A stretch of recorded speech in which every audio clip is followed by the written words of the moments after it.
Merci chers amis internautes et téléspectateurs de nous recevoir chez vous. Ñu am mbégte tey ak contentement di dalal suñu ñaari papa Alioune Badara Niang di coordonnateur comité de développement local bu Médina Fall ànd ak suñu beneen papa mu di Mody Diouf chargé de l'organisation de la FENAPES. FENAPES nag mooy fédération bi nga xam ne moo ëmb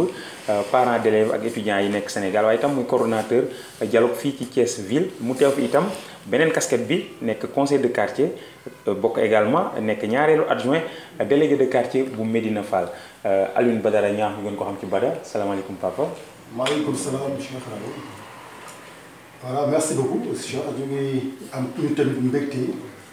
ak contentement bu mag ñu teew fii tey ci Thiès Média ci invitation bi nga xam ne invité yooyu pour ñu waxtaan ak yéen surtout ci lu jëm ci comité de développement local bi nga xam ni am na liggéey bu rëy boo xam ni def na ko ci biir Médina Fall ñu bëgg ko leeral askan wi ba noppi ñëw nag ci perspective yi nga xam ni moom la ñu bëgg a sumb ci li nekk ci suñu kanam. mu ngoog may rappelé aussi man maay secrétaire général bu conseil de quartier. mu ngoog bokk également ci ñaari kuréel yëpp dina yombal waxtaan wi sama ndeyjoor suñu doyen kenn doot ko présenté biir Thiès mu di Mody Diouf papa salaamaaleykum. jërëjëf waaleykum salaam sama jërëbat maa ngi lay nuyu di la ziar ci weeru tedd yi di ziar ma communauté la communauté de Médina Fall surtout la communauté éducative ñi nga xam ni dañoo jur waajur ñooy waajur yi jur njaboot gi di ñaan yàlla tabaraka wa taala weer wi ñu dugg ci bismillahi rahmaani rahim génn ko ci alhamdulillahi rabbil alamin jàpp ne itam bu ma la nuyu naa suma jarbaat Jacques di nuyu tout le personnel de la chaîne Thiès Média di rafetlu bu baax liggéey bi ngeen def ci ngeen di xëy ci ngeen di gont yéen a ngi informé di éduquer macha allah. merci yéen ñaanal rek ngeen yokk. jërëjëf ci compliment yooyu yëpp dañuy dooreek waxtaan wi nag ak historique gu li nga xam ni moo di quartier bi di Médina Fall évolution quartier bi yéen ñaar ñëpp laa boole question bi historique bu Médina Fall lu ñu mën a jàpp ci historique am évolution fa mu dooree ba ko sëriñ su mag si sàncee ba tey. voilà merci beaucoup Cheikh. waaw Médina Fall xam nga comme ni ñu ko ñu bëri xamee dëkk la boo xam ni suñu sëriñ Maam Cheikh Ibrahima Fall moo ko sant. Maam Cheikh Ibrahima aussi bi mu fi nekkoon ci pénc mi di sëñ Touba jógee géej dem Gànnaar jóge fa jëm ci yéen ni ñu ko indee Diourbel en 2012 Maam Cheikh Ibrahima dafay daal di jógee dem fekki sëriñam ba sëriñ Touba Ndiarème waaw sañ ci tamit quartier bu jox quartier Kër Cheikh loolu nag mag ñu bari dañu àndoon Maam Cheikh Ibrahima nga xam ne quartier bi xawoon na gent tuuti waaw looyu nii rek ñoo fi desoon mais bi ñu demee ba 1951 doomu Maam Cheikh Ibrahima Fall bi ñuy wax Cheikh Mourtada Fall nga xam ni moom Serigne Fall moo ko yar bi mu demee ba nekk xalifa Maam Cheikh Ibrahima dafa jëlee ndigal ci Serigne Fallou pour xamal ko bëgg naa delluwaat sancaat dëkku baayam boobu nga xam ni moom la sancoon ca Thiès mu Médina Fall boobu sax tuddagul Médina Fall parce que Serigne Fallou moo ko jox turu Médina bi ni ko boo demee da nga ko tuddee comme Médina lu mun a war dëkk bu ñu ko tuddee dina dëkk ba dina naat dina jëm kanam waaw dina am tawfeex aussi bu mu ñëwee mu tuddee ko Médina Fall donc loolu mu nekk étape bu am solo ci dëkk bi parce que ba léegi sax ñu bari bu ñu jàpp date de création Médina Fall 1951 boobu la ñuy jàpp ci kaw historique bi tamit dafa am ay moment yu am solo ci dundu Médina Fall boobu 1951 bi nga xamante ni Maam Cheikh kii sëñ Mourtada Fall sanc na Médina Fall taalibe yu mag yi nga xam ne ñoo doon ànd ak moom ñu mel ni góor gi ñoom góor gi Baba Ngom ñoom góor gi Mor Cheikh Sersa ñoom góor gi Mor Diouf ñoom ñoo lotissé woon Médina Fall lotissement bu njëkk boobu ba 1972 nag ci la ñuy doog a def lotissement bii nga xam ni mooy à l'actuel lotissement 1972 aussi ci la quartier bi am ay lamp te booba je crois que war nañ ci sant bu baax ku mel ni góor gi Ndiaye waa góor ku mel ni góor gi Moussa Ndiaye war nañ ci sant bu baax ku mel ni suñu doyen Omar Ndiaye moom mi ngi fii. ñu koy rendre hommage bu baax. ñooñu à l'époque def nañ ci xeex bu rëy ci lañ lotissé quartier bi indi courant bi. bi ñu demee ba 1986 encore étape bu am solo la ci dëkku quartier bi ci dundu quartier bi parce que ci le projet CSF bi ñu ci doon Christian Fane. ñu ciy sant bu baax notre doyen Demba Diop bi nga xam ni moom moo démarché ba projet boobu ñëw projet boobu liggéey na ci dëkk bi ci wàllu éducation ak santé ak environnement liggéey bu am solo boo xam ni kenn du ko fàtte xale yu bari bu ñu réussir ci seen njàng c'est grâce à ce projet ça c'était en 86 mais ñu fàttali ko aussi ni 1986 boobu bi mu passé am léegi dañu dem ba ci yàgg ñu gis ni quartier bi am na lu bari lu fi manqué en termes d'infrastructure population yi réunir taxawal benn kuréel bu ñuy wax CRAD le comité de réflexion et d'action pour le développement de Médina. CRAD googu moom dafa judd rek daal di deewaat. Mor ne la sax moom fàttali ko. waaw moom guddul fan. ba ñu jógee ci CRAD ba nag ñu xam ni dëkk bi ay doomam ñoo war a mën a jóg nekk benn pour mën a développer dëkk bi ca la ñu taxawal ñun lu ñu tuddee comité de développement local. ba ñëwoon ci comité de développement local boobu dund CRAD googu nga xam ni Mor ne la lan nga jàpp ni moo tax mu judd rek daal di deewaat ci saa si. ay égo la woon wala qu'est-ce qu'il y a xanaa njëriñu quartier bi tax woon a jóg ña ko fondé woon. waaw CRAD boobu mën naa wax ni ñàkk a déggoo ci ñi ci nekkoon parce que nit ñi bokkuñu woon jëmuwaay bon et puis y avait am na ñoo xam ni y avait des sensibilités politiques finalement dañ dem ba mujj tuuti ak aspect politique daf ci dugg te nit ñi bokkuñu woon côté yu ñu féete. loolu bokk na ci li nga xam ni xawoon na gàllankoor tuuti liggéeyu CRAD ñu dem ba ña ca nekkoon daal déggootuñu ci lañ dem ba kuréel gi association bi vraiment ñu dissoudre waaw. ci noonu ngeen tegee ma tourné ci sama papa yi maa ñëwaat ci yow comité de développement local boobu. moi je préfère que nag mbiru comité de développement local bi moom mu jeexal. comme yow vous êtes un militant de l'école. parce que moo ma gën a versé ci domaine micro bi. moo ma gën a versé ci domaine comité local de développement bi. kon ñu wéyal ci comité doog a ñëw ci yàlla c'est la cheval mooy cheville ouvrière bi. waaw mooy ci pionnier yi la bokk. comité de développement local boobu ngeen amal ko 2000. waaw bu ngeen ko amalee nag ban liggéey moo ko taxoon a jóg concrètement. comité de développement local bi li ko taxoon a jóg mooy maanaam doomu dëkk bi àndoon bokk xalaat. ñoo gis ni à l'époque Médina Fall bari na lu fi manqué. kon da ngeen a jàng ci erreur yi CRAD. voilà def doog a tëral kuréel bu dëgër. L'expérience c'est la somme des erreurs. donc on a acquis une certaine expérience ci wàllu woowu. yàlla def aussi mu tombeek l'avènement de délégué de quartier boo xam ni Médina Fall ba léegi mënuñu ko fay mu Serigne Mor mu def fi liggéey bu rëy bi nga xamante ni toog na ñu ñëw jege ko xamal ko ni ko dañu bëggoon a ànd ak moom jàppale ko pour que quartier bi mu manqué ñu fexe ba indi ko ci quartier bi. mu ni nan ngeen xalaatee ni noonu lañ ko war a defee ñu xamal ko ni ko dañoo bëggoon xam lan mooy jafe-jafe quartier bi d'abord maanaam li nga xam ne mooy jafe-jafe quartier bi bu ñu fexee ba xam ko ñu seet lan moo mën a saafara jafe-jafe yooyu mu ni loolu ànd naa ca yéen te maa leen ci jàppale ci fànn yëpp. ca la ñu jël étudiants yi ànd ci ak waa GREM bu ma leen fàtte ñoom André vraiment jàppale nañ ci. André Wade jàppale ñu ci bu baax ci élaboration questionnaire bi. xale yi seen vacances yooyu dañ ko consacré dugg ci kër yi di laaj question yooyu ñu koy laaj borom kër yi ñu leen di tontu ñu bind ko ñëwaat delloosiwaat ñu questionnaire boobu nag bañ ko exploité ca la ñu xam nag lan mooy jafe-jafe dëkk bi ak lan moo war a mën a saafara jafe-jafe yooyu ci loolu ci lañ sukkandiku pour def benn outil de planification bu ñu tuddee plan de développement local. plan de développement local boobu nag lépp loo xam ni moom la quartier bi war a am pour mën a dem ak lépp loo xam ni buñ ko defee lépp loo xam ne moo bloqué quartier bi ak lépp loo xam bu ñu ko defee quartier bi mën a dem dañ ko def ci plan de développement local boobu. bi ñu ko defee ñu taxawal comité de développement local bi nga xam ni. moo war a saytu la mise en œuvre de ce plan là. yàlla def ñu jiital mu ci. ci plan boobu nag mise en œuvre bi dañ ciy sant yàlla parce que Cheikh xam nga ay infrastructure dafa nekk ay investissement lourd. ba nga xam ni li quartier bi soxla woon.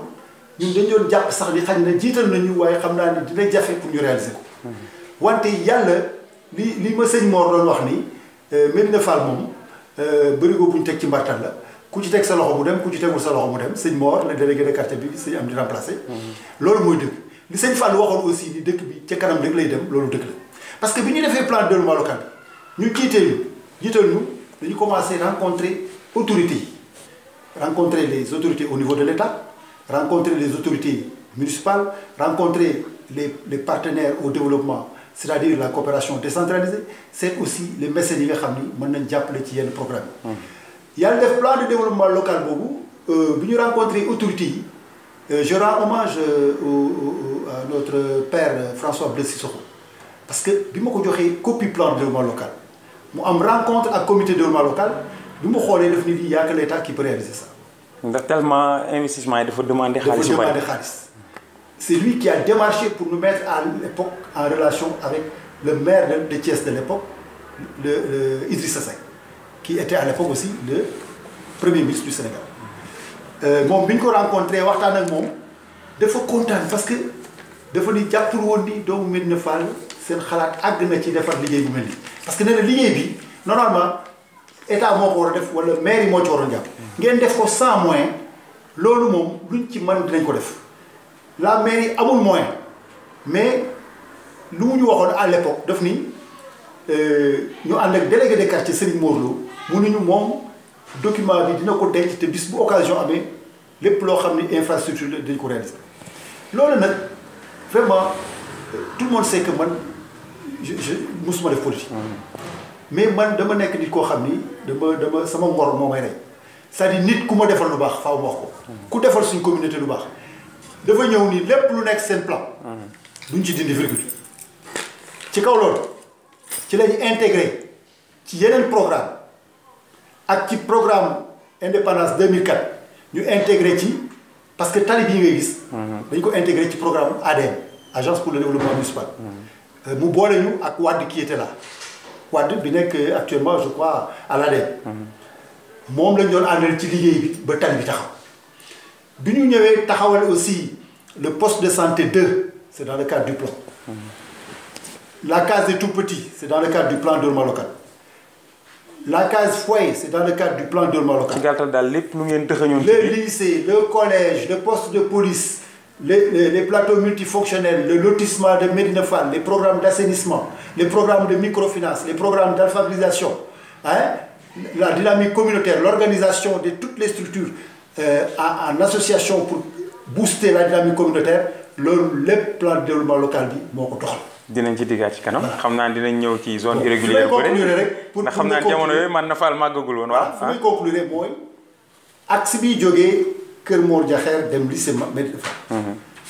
bi ñu demandé infrastructure yooyu Médina Fall amuloon espace bu ñu mën a def infrastructure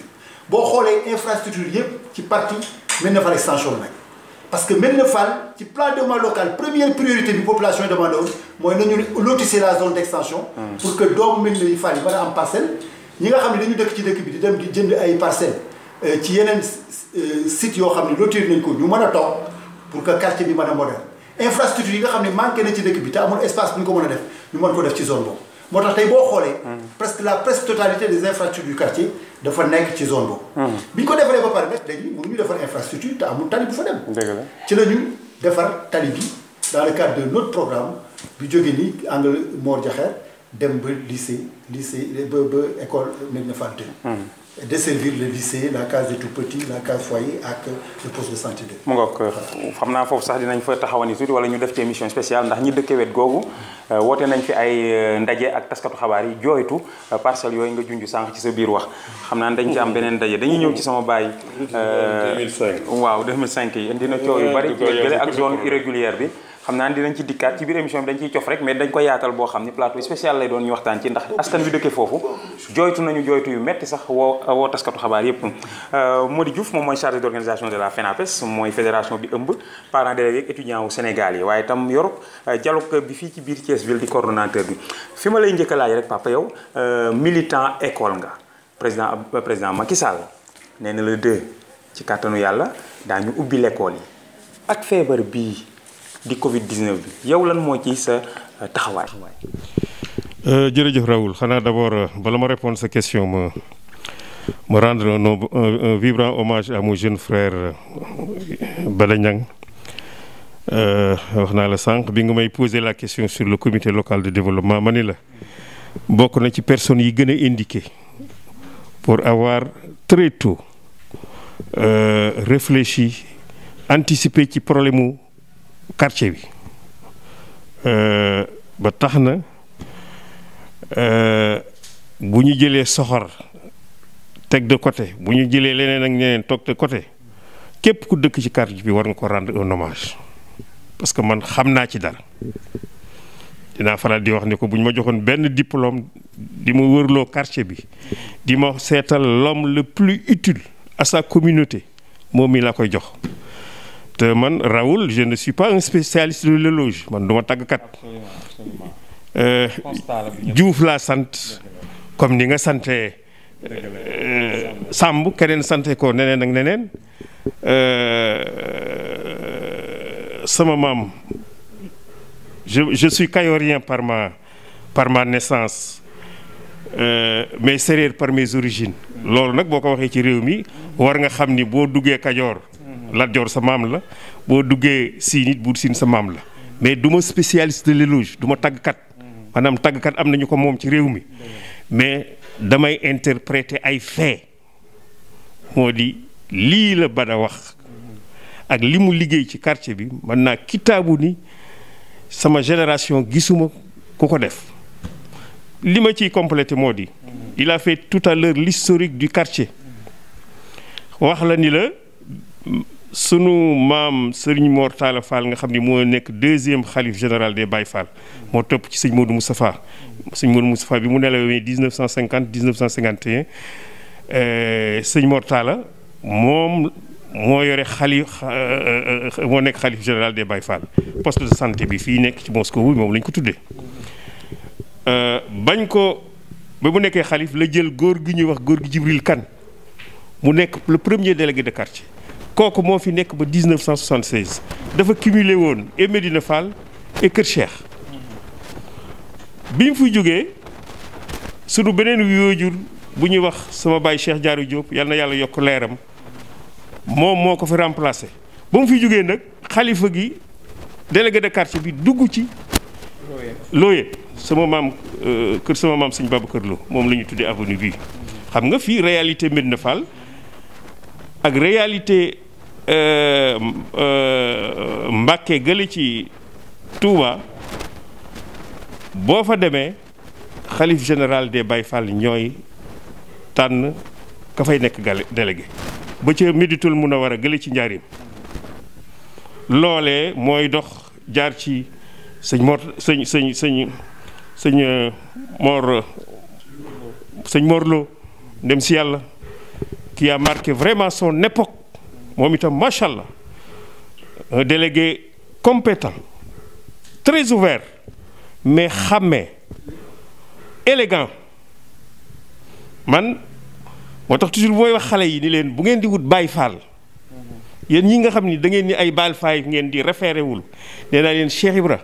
góor gu sell la woon góor gu rafet mais góor gu jekk boo ko mosaa gis jëmm ji rek daal di koy bëgg ka ko gën a incarné nag ci génération yi ñu fekk ko ci dëkk ci Médina Fall gi mooy sëñ Modou Lo il alliait d'abord la connaissance macha allah bopp bi feesoon na dell mais col gi itam tubaar fakalla mais itam xàmmee na parce que sëñ Fallou Mbacké yal na yàlla yokk leer la wax na daan na wax ni ne kilifa boo bëggee nekk kilifa ci jamono ji da ngay jàng ba ni ar yaru ba ni ner wante nag xàmmee gis nga ñett yooyu benn bu ci manqué ci kilifa rek mu am jeexital te macha allah sëñ Mor Lo rempliroon na condition yépp yal na yàlla yokk leer loolee nag xalifa googee mooy dox ba jamono yi ba mu tàbbi ci sëñ Modou sëñ Amdi Moustapha mi nekk sunu xalifa nekk sunu mag parce que ñoo bokk maam mi sëñ Babacar Lo mooy sunu maam moom itam ñoo ngi koy ñaanal mu yàgg fi lool yàlla def itam bi mu demee ba tànn ay collaborateur ci quartier bi man ak sama mag Ngoda Ndiaye ak sama rakk Bada Ñang ñii mu ni nanu ñu wër di ko jàppale ñoo ngi def nag li ñu man mais li ñuy def li ñu man itam yàlla dong lañ ci taxaw parce que ñun comme j'ai l'habitude de dire rek moi je préfère être un collaborateur qu'être un serviteur collaborateur mooy boo àndeek nit bu bëggee def erreur nga ni ko du fii la serviteur nag mooy ànd ak kilifa wala ànd ak un responsable lépp lu mu def rek baax na.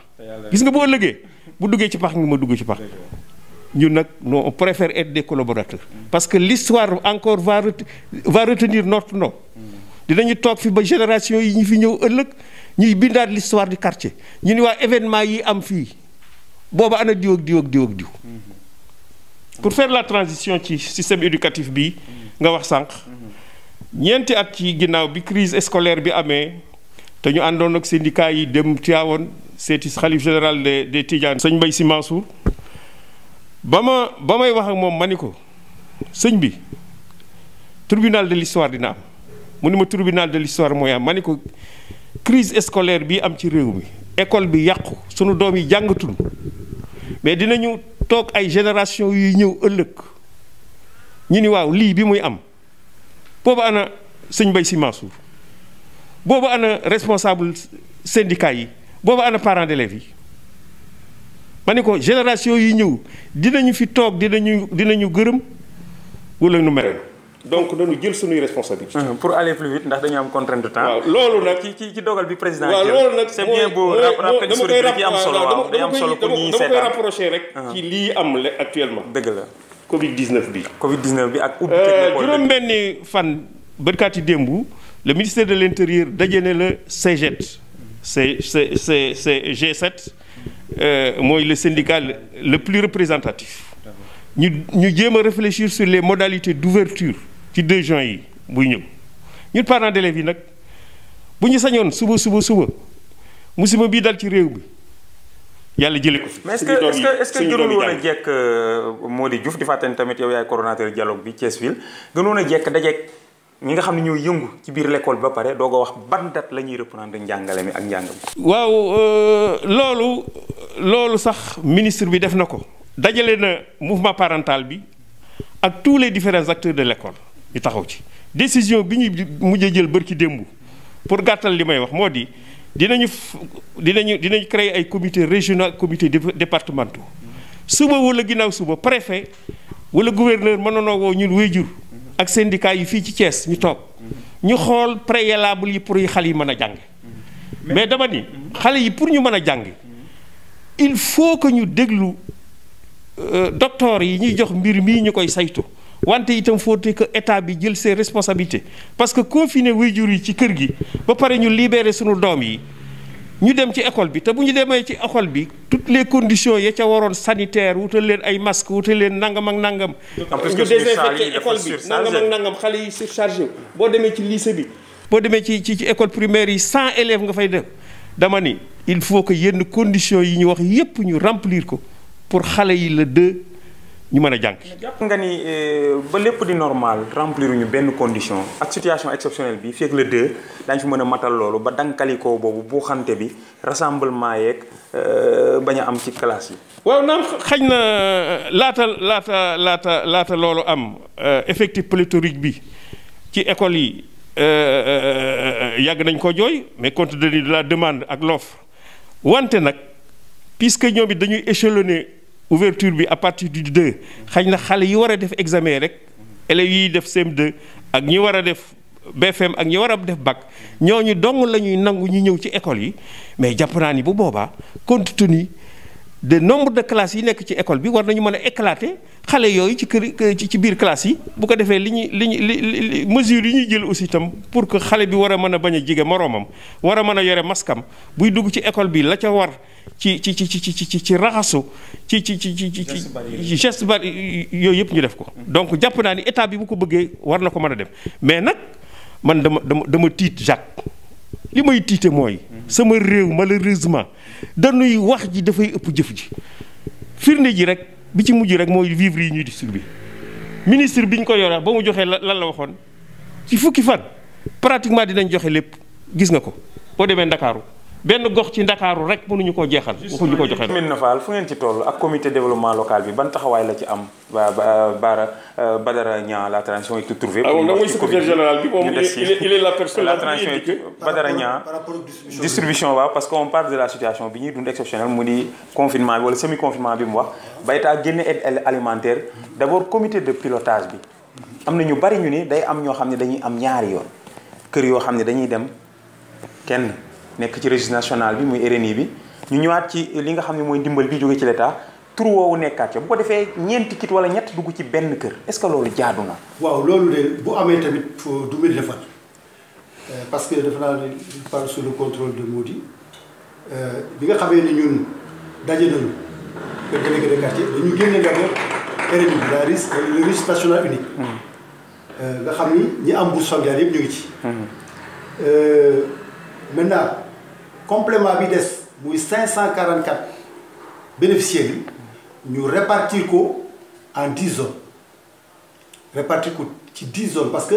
bi ñu réunir dañ ni nañu sànni quartier bi en 10 zones pour que ndimbal bi mën a tas ci biir quartier bi. voilà mu mën a dem ci gox yi ci quartier bi yëpp. loolu ba ñu ko defee ñu taxawal benn comité de quartier.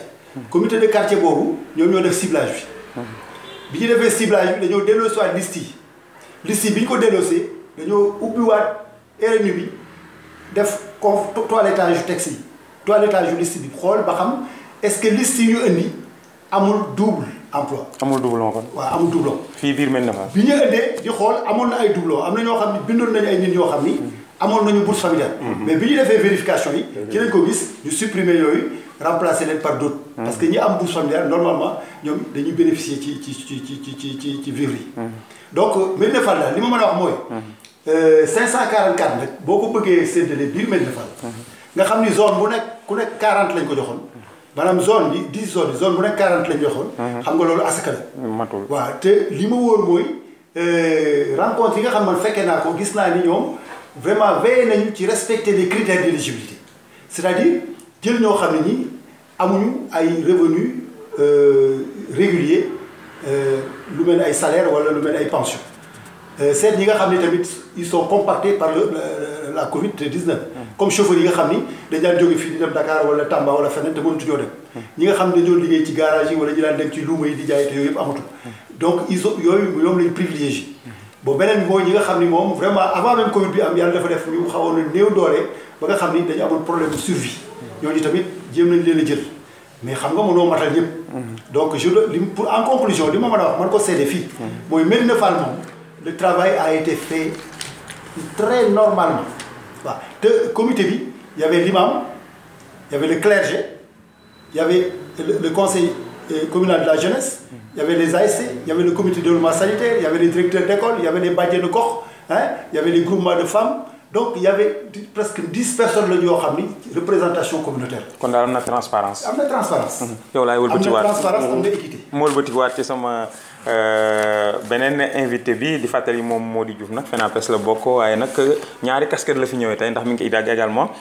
ci conseil de quartier bi mooy deuxième adjoint délégué bi Baye Mody Médina Fall yokku na ndax ba ngeen di def seen kuréel gi 2000 ba léegi ñaar fukki at topp na ci muy comité de développement local bi. est-ce que jotul ngeen nammaat kayit googu ngeen génne woon xool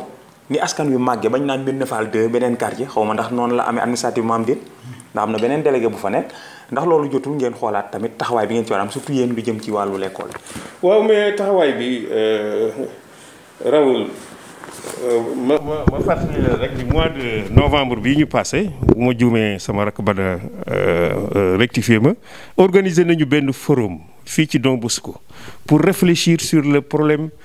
sur le système éducatif problème yi nekk fii parce que dama ni problème yi nekk Thiès Médina Fall man mi nga xam ni man maa en charge l'organisation au niveau national des parents d'élèves te yàlla baaxee ma léeg-léeg ma parcours l'intérieur des régions mais xam naa ni nous avons les mêmes problèmes daf ci am yoo problème yoo xam ni ça dépend de l'état central moo ko mën a régler mais dafa am yoo xam ni war na mën a am ay solutions locales ci cadre boobu ci la ñu organiser woon le forum mois de novembre fii ci Don Bosco bi ñu koy def it amul benn couche de la société boo xam ni ci communauté bi yoo xam ni épargné lañ ma lay xamal nit bañ koy def itam l'inspecteur d'académie Papa Baba Diassé maa ngi koy sant di ko gërëm ak l'IEF Arfan Seck sous leur égide lañ ko defee ñu xool tous les compétences comme ñi yore njàngale mi fii au niveau du quartier parce que Mody Diouf xëy na c'est quelqu'un qui est engagé mais il n'est pas enseignant de formation moi je suis un comptable de formation sama métier c'est d'interpréter les comptes du bilan loolu laa jàng mais yàlla nag moo ma nattu ci loolu mais ci biir nattu bi nag je me fais encadré par des jeunes, par des hommes intègres et compétents dont sama rakk ji. Donc bu ñu réfléchir ci génne ab document proposer ay solutions bokk na ci pour réfléchir rek sa question boobu parce que toujours dans le cadre du comité local de développement léeg-léeg dafay baax nga toog ba yàgg nga dépoussiérer waat ko. waaw xool contexte bi 2020 ñu réadapté ko mais bi ñu demee ba def analyse du système éducatif parce que ça portait essentiellement sur le système éducatif. bu ëllëgee mën nañu woote waat beneen forum qui va porter sur un autre secteur. Mais ci tënk la ñu arrêté woon moo di suñu lycée bii nga xam ni déjà ça fait plus de 2000 élèves boo xoolee écart bi entre les salles pédagogiques ak les salles physiques ak conditions yi fa xale yi jàngee nañu fexe ba éclater ko parce que ñaari système nous sommes le seul lycée de Thiès boo xam ni renfermé na ñaari système Thiès donc mbind faa dañ ko fekk fexe nañu ba avec la compréhension du maire ak le liquidateur des chemins de fer ba ñu jox ñu attribué ñu 4200 mètres carrés fii ci terrain yu subee évidemment ça fait couler beaucoup d'encre parce que malheureusement xam nga sa réew. mais da ngeen cee communiqué wul nag. pourtant moo waral yeneen nit ñi doon jóg di wax ci terrain pourtant si rawul on a beaucoup communiqué. malheureusement ñun dañuy wax ci loo xam ni xamuñu ci dara di avancer te jàpp naa ni. compte tenu de notre vécu yàlla bindul nag ko xam ñëpp ay doomu aadama lañu comme ñëpp nag dañuy juum mais nag am na yenn erreur yoo xam ni jàpp naa ni le restant de notre vie duñ ko def. kon daal ci gàttal lu ñu mën a jàpp mais fexe nañu ba daal am nañu fa 4200 mètres carrés. loolu ca la tukkee woon ca panel ba la. ca panel ba la approché woon nañu une société qui nous avait promis dès l'ouverture prochaine mu defar na ko mieux. Le conseil départemental en l'occurrence monsieur Diatara ñëw na fi parce que ci autorités yi ko présider la woon dès l'ouverture prochaine ñoom ci seen bopp fexe dinañ jël nañ engagement dinañ ko clôturer et évidemment nag contexte bi fi mu ne ñun li ñuy xalaate lépp moo di sauver bakkan bi moo tax foofu avant nga may xuma di nga moo delluwaatul kàddu gi xuma dooma ko delluwaatoo mais foofu laay jeexalaale en attendant di inviter xale yi les jeunes yi nekk ci quartier bi ñu respecter d'abord les forces de sécurité et de défense mais surtout mesures yi autorité bi joxe ci waxtu yi ñuy fatu ci kër yi nañ ko respecter mais gis nga boo duggee ci quartier bi dem ci quartier yi dem fu mel ni pharmacie Lamp Fall gi nga xam ni moom laa gën a xam te xam naa ni la fa nekk moo nekk feneen xale yi dañuy mel ni yëgaluñu seen yaram yi te gis nga bu leen feebar bi dalee ñu dugal ko ci wéyjur wi bu ëllëgee musiba la ñu indil wéyjur wi mooy sonn ba tax na daal xale yi nee naa leen maa ngi leen di ñaan ngeen discipliné ngeen yeewu man ngaa nekk gone nag mais nga yeewu nga xam li xew ci àddina wante àddina du xët-xët àddina du kàddu gu ñagas àddina du xamadi àddina du bu ñuy wax ak bu sa wéyjur di wax ak yow ki la ngénte woon démb bërki démb fekkee sa lépp xam sa lépp buy wax ak yow nga mel ni kii du wéyjur te ñun li ñuy wax lépp seen intérêt la parce que ñun sunu passé est derrière nous yéen ñi ngeen xam ne nag yéen ay ndaw te seen avenir est devant vous déglu leen seen wéyjur yi parce que réclamation yi bari na lool malheureusement nag suñu société moo mel noonu xañ na nag ñu ñaan yàlla rek bu ñu jógee ci lii xañ na sénégalais bi am beneen comportement mais daal lii ñu dundoon ba nëga ni habitude yii feek changé wuñ ko radicalement te ça m'étonnerait parce que am na borom beneen xam-xam buy wax ni une âme habituée est une âme morte donc lépp loo bëgg sa société bu ëllëgee mu changé wu bu yeboo nga jaarale ko say ndaw. moo ko comme ndaw ñi sont intelligents dinañ dégg appel boobu jógee ci leader communautaire bi Badara ci yow laay ñëwaat gis nga zone irrégulière ba nekk Médina Fall yéen bi ngeen di def seen comité de développement local 20 ans ci ginnaaw xëy na boog bu amoon it tollul woon nii ñoom it bëri nañu ay jafe-jafe lool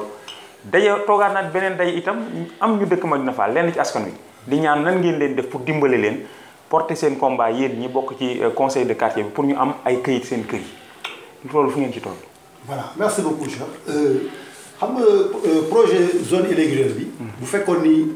déggal nañu le comité de développement local ak le délégué de quartier de l'époque kon problème bi réglé nañ ko bien. parce que xam nga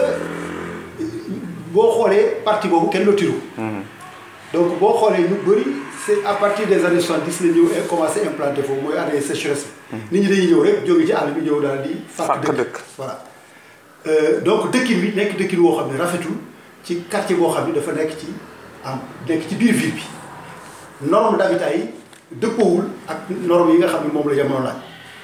donc ñun à l'époque bi ñu ci waxtaanee ci comité de développement local waxtaan ci ak délégué de quartier dañ ko ni dañu dem mairie waxtaan ak bi ñu demee mairie expliqué leen ko dañ ni ñoom à l'époque c'est des politiques am na loo xam duñ ci dugg parce que bu ñu duggee ci restructurer zone boobu yàq këru nit ñi les gens vont les sanctionner alors ñu ni leen kon léegi bàyyi leen ñu jéem ñu tenir fa 5 réunions commencé ko yàgg ba lañ commencé def benn ci xël gi def benn ci Boubacar li jaay bet yi fi mu def benn kër góor gi booru kër ñaañkat. mais apparemment jurul dara. li muy c'est-à-dire foofu dañu defee réunion yooyu avec les populations. population yi dañ ñëw bi ñu leen di expliquer conditions yi ni mu mel ba nga xam ni kenn mënul circuler ci biir def fi sa investir fi tamit wóorul parce que boo fi tabaxee ëllëg. état ñëw mën nañ ko yàq. ñoom ñu d'accord ni tey nangu nañu ñu restructurer zone bi ba nga xam ni oto dina fi mën a jaar ndox dina mën a dugg courant dina mën a dugg assainissement dina mën a dugg waaye lenn rek la ñuy ñaan ci lotissement bu bees bi ñuy def ñu prévoir leen en termes de parcelles à usage d'habitation ba nga xam ni bu ñu génnee xale mbedd yi ñi nga xam ne ñëpp mbedd jaar na ci seen kër ba ñu yëkkati leen ñu mën leen a jox kër. accepté nañu sax perdre seen investissement. ñu defaat délégation le comité de développement local avec le délégué des quartiers dem rencontrer la mairie. la mairie ni kon d'accord nañ ci principe boobu. bu ñu defee lotissement bi et je rappelle que le lotissement c'est Médina Fall qui l'a demandé. et c'est le gouvernement iranien qui l'a financé. donc par l'entremise de la mairie de Thiès bien sûr. absolument. bi ñu defee loolu ñun waxtaan ak population yi xamal leen ni kon léegi bu ñu defee lotissement yi dina leen ñi jóg ñëpp dañ leen jox parcelle. ba ñu demee def lotissement bi ba pare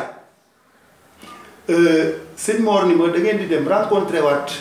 gis Jëggi Ndiaye le géomètre bi defoon lotissement bi ngeen xamal ko ndax génne nañu parcelles yi ñu waxoon ni dañ ko fiy bàyyi pour ñiy jóg ñu jox leen. biñ ci demee déplacé gis Jëggi Ndiaye géomètre mu ni loolu de man kenn génne lu sëñ Mor ni ma kon loolu teg leen ko ci suuf ba ci kanam parce que ci dëkk bi ngeen dëkk mënu leen a wax nit ñi bu ñu yàqee seen kër dañ leen jox parcelle ëllëg ñu yàq ñu mbedd jaar seen kër. te amu leen parcelle bu ngeen leen xoolee di ngeen sëgg donc foofu la mairie moo joué le jeu parce que mënoon nañu avant ñuy attribuer parcelles yi. la commission d'attribution mënoon na génne un certain nombre de parcelles yoo xam ni dañ koy jox population bi pour ñu mën a restructurer la zone mais loolu passé wul parce que tout récemment defaat nañu beneen recensement pour xool ñi nga xam ne am nañ fa parcelle te fay ñu seen fraude de bornage te kenn gisu leen ba léegi donc plus de 500 parcelles. recensé nañ ko fa yoo xam ni xamuñu seen borom ba léegi autorités yi téye nañ ko. pour xool nu ñu koy réattribuer. man je crois que c'est l'occasion. pour ñu bàyyi xel population yi nga xam ne ñoo nekk dans la zone irrégulière pour bu ñu defee restructuration génne xaalis yu mag yoo xam ni ëllëg tali dina fa mën a jaar courant dina fa mën a jaar ndox dina fa mën a jaar ñi nga xam ne laal na leen ñu mën leen a jox ci parcelles yooyu. je crois que loolu proposé woon nañ ko depuis ay 2002 maa ngi procès verbal yépp population yi ñoo signé. Il y avait la liste de présence de tous les chefs de carré. Bi ñu ñëwee 99% des chefs de carré étaient d'accord pour que méthode boobu ñu doxal. xam naa dinañ ci gën a yaatal. li ñu cërewoon ci waxtu malheureusement. dafa jeex dinañ ci amaat émission mais ñu bàyyi ko dolli ci tuuti ndax am na solo. ñoom ñooñu dinañ leen woo fii. def plateau ak yéen waa comité. conseil de quartier Raoul li ma wax tribunal de l'histoire dina ami. mooy génération yi ñëw ëllëg. dinañu juger ñun ñii. ak nag. ak ku ñu mën a doon. yéen kilifa gis nga bi ñu confronté à un problème de terrain pour un dem seen. dem nañu ba lotissement 2005 ba gis nga espace vert yi ñu fa prévoiroon yépp. gars yi dëkk nañ pour ces infrastructures yépp bazardé nañ ko jaay nañ ko. te ñi ko jaay ana ñu ngi fii di ñu gis di ñu xool di ñu xool. 36 espaces bu ñu nee nag kersa moo tax ba dugg ba mënuñu leen a wax yenn yi. lu ñëpp bokk mais l'histoire a ngi fi te. Heureusement ou malheureusement il y a ce problème de Covid-19 moo tax mais il y a tellement de problèmes fële mais ñun forum civil parce que moi je suis membre du forum civil. Absolument. J'avais saisi le forum civil pour que lii bu jeexee ñu def un point de presse ñu war leen yéen taskati xabaar yi ñu defal nu la lumière ce problème. en tout cas dinañ ko saytu de Médina Fall 2 ñun dinañ parce que c'est pas normal que suñu doom yi ñu war a jël parcelles yooyu redistribuer woon ko suñu doom yi ñi jël ko ay borom ndombay tànk. jaay ko dugal seen i ay borom yi nangam ak nangam ba ngay nangam. xanaa ay politiciens la te ñun lépp xam nañ ko. lépp a ngi ci biir. mais bu boobaa nag bu soobee yàlla dina leer. dinañ ci jouer suñu kéemtalaay kattan pour askan wi ñuy seetaan xam loolu fu mu mujjee ndax waa Thiès waa Médina Fall am nañu ci wàll seen droit la ñu xam suuf si nga xam moom la ñëpp bokk yenn nit di ko jëfandikoo di ko dugal seen poos bàyyi au détriment de la communauté loolu du yoon kon ñu bàyyi la nga tàggoo di fàttali ñu suñu invité yi tey Alioune Badara Niang la woon moom mi nga xam ni ci Bada lañ ko gën a xam muy coordonnateur comité de développement local bu Médina Fall Bada li ñu tërle woon jeex na looy tàggoo ak ñuy seetaan. jërëjëf Cheikh ñu ngi sant bu baax waa Thiès Média di sant son directeur Ibrahima Jacques Diagne di la sant bu baax et tout le personnel parce que comme ni ko moo di waxee sànq vraiment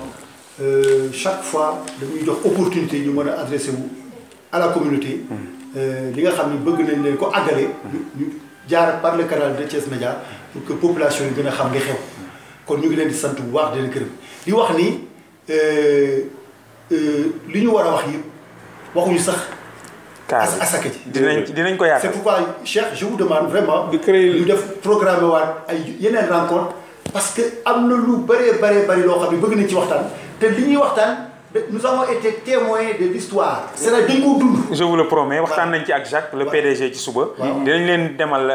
joxal créneau boo xam ni chaque semaine wala chaque ñaari semaine. bu neexee yàlla dañuy amal waxtaan ak waa Médina Fall ndax bu ñu fàtte ni Thiès Média Médina Fall implanté wu te kuy bay nag sa wewu tànk. moom dinañ ko di yaatal bu neexee yàlla. Mody Diouf mooy suñu ñaareelu invité tey moom mu nekk FENAPES nag mooy kuréel gi nga xam ne moo ëmb parents d'élèves ak étudiants yu Sénégal yi waaye itam di coordonnateur dialogue Thiès ville li ñu cërale woon. waaw jërëjëf Raoul encore rek li ma jëkkee woon rek sant la yow ak sant sama jarbaat be Jacques pour seen taxawaay parce que dama ni tool bi yaatu na li américain bi wax rek nañu fexe saa bu ñu xëyee chaque citoyen képp ku dëkk ci dëkk bi nga xool lan nga mën a defal sa communauté parce que loolu rek moo am solo wante jàpp ni da ngaa war a toog fële lépp yemb lépp état la ko war a def loolu amul fenn ci àddina yàlla def na nag yéen ñu mel ni yéen ci ngeen xëy Jacques saa bu jàkk ji soxlaa Thiès Média saa bu communauté bi ak lu mu mën a soxla dafa naa Pape Mody waxal rek dërëm bi du la boole boo koy wax sax boo jëlee dara jox ko sax mu ni defal na ko addi donc yéen a ngi travailler pour des générations à venir ñun nag dañ leen di encadrer rek xëy na accompagnement bi sax li ci des bëreetul ndax li ëpp lépp passé na mais bu ñu sañoon itam relais bi témoin bi du moins buñ koy joxe ñu jox ko ci loxo yu set loxo yu wóor ñoo xam ne du ñu yàq liggéey bi ñu liggéey ci quartier bi yéen nag doy ngeen ñu moo tax ñu ngi leen di ñaanal fi may jeexale nag waajur yi parce que Mody Diouf bu ñu ko xamee au niveau national c'est continue de son engagement pour l'école 2 juin bii ñëw nañu préparer xale yi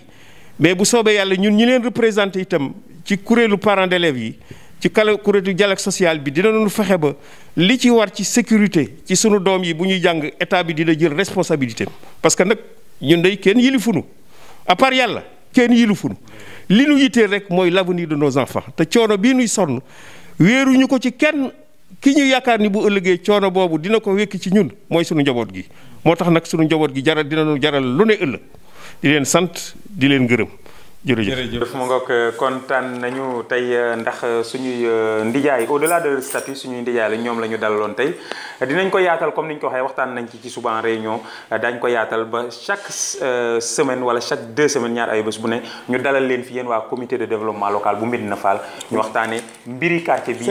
Médina Fall ak jafe-jafe yi nga xam ni moo fi nekk pour trouver ci ay solution Cheikh Raoul amoon mbégte tey ànd ak Jacques Dieng ak Modou Fall ak stagiaire am ci caméra yi di leen jox dig daje kon prochainement ak yeneen i invité jërë ngeen jëf